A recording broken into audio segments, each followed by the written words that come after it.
Well, our political correspondent Tom Harwood joins us in the studio now. Look, it was a bruising episode, again, for the Prime Minister.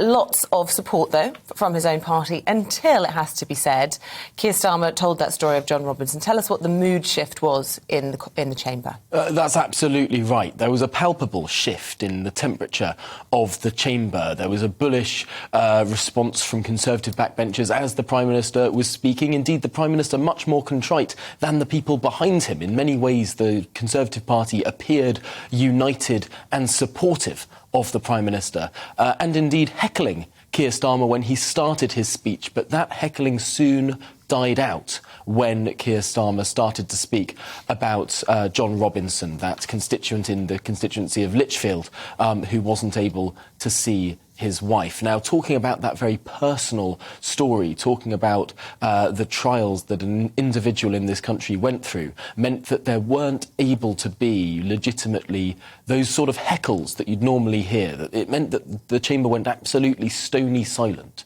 You could almost hear a pin drop at moments, and that shifted the mood in some ways during and after Sir Keir Starmer's speech. It felt like we were almost back into that time in February when things were really quite difficult for the Prime Minister.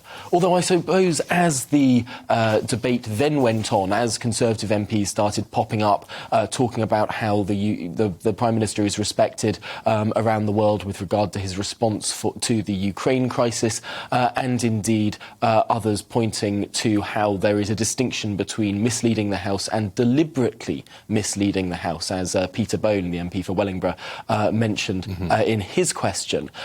It's true to say one further letter went into Sir Graham Brady, but it didn't feel like that was capturing quite the mood of the backbenchers of the Conservative Party. And indeed, later on that evening at 8 p.m, Conservative MPs met up in the committee corridor where they were spoken to by Boris Johnson, where there seemed to be a greater sense of unity amongst Conservative MPs. Certainly some moments where the Prime Minister was on the ropes, but it doesn't quite feel like we're back in that territory. Well, except it's going to go on forever. I mean, yesterday seemed interminable, apologising.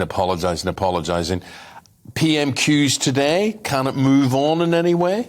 I think that Keir Starmer feels like he has struck a chord, and it would be very, very surprising to see Sir Keir Starmer not bring this up again at Prime Minister's questions. Of course, the Prime Minister is here today, but gone tomorrow, in the sense that he is flying off to India this evening. So this is the last opportunity in this sense that MPs will be able to question him on this issue before that crucial vote on Thursday.